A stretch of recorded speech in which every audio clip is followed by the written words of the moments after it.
Hi, my name is Lee. Together with Joel, Dan and Winnie, we are the Not Important Eddies.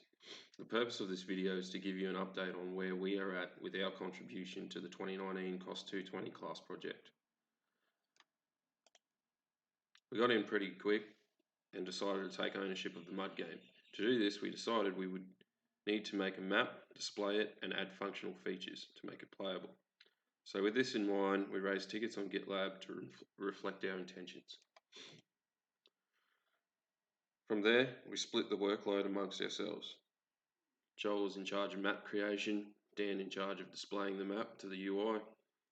I took some functional features such as tiles and storyline, and Winnie took some functional features such as time, random name generator, and weather.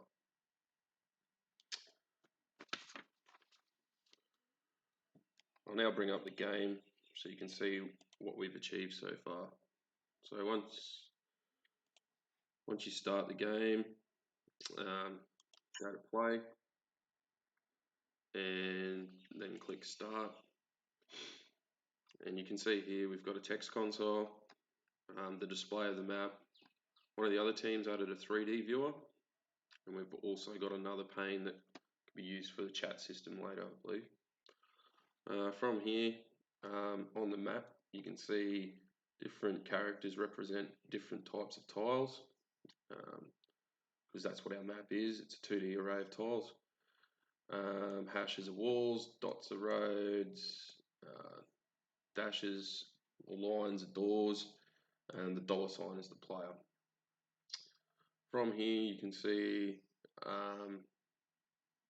this is where Winnie's random name generator comes in. So this time you're Sue Redento.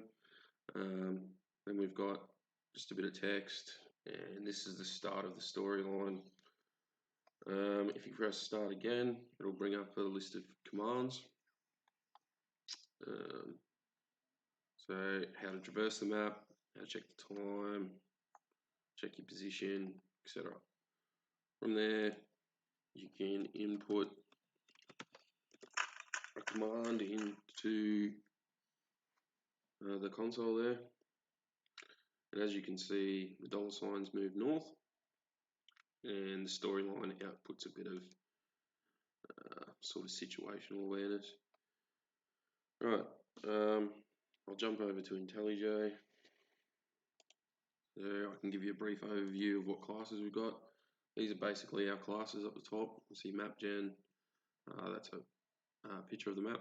Tile, game controller, time, story maker, tile test, MapGen test, and map block.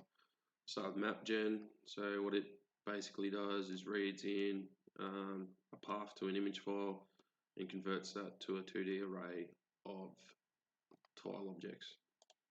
You can see our current map is this, and we pass the color through, and that'll give you a different type of tile. Blue for door, it's brown's road, black's wall, etc. Tile class. These are just tile objects with different parameters. Game controller, this is Dan's. He basically it displays those 4 different panes, or 5 different, I guess, with the text input to the UI. Time, this is Winnie's. She used a singleton design pattern and put in a time class. Story maker, that's what I did. Just a hash map, so you only have to call the keys to get the values back and make the story somewhat autonomous. And then we just got a couple of test classes, and finally map block, which I'll discuss in one of our issues. So some issues we have encountered have been trying to implement a weather class using a weather API to give real-time weather features. The group member working on this has decided it would be better just to have a random weather generator as opposed to copying other people's code that we don't understand. Another issue we had was trying to decide whether we wanted multiple maps or just one big map divided into sections. We ended up going with dividing one big map into smaller blocks. We believe this will increase playability by allowing different storylines and work well with the chat system. So that's what this map block class was. It breaks it down into small blocks. And finally, we're open to receive any feedback with respect to the game itself and are hoping to receive tips on how to improve our code quality and layout, given that we're all still learning. Feel free to hit us up on GitLab or Slack. Thank you.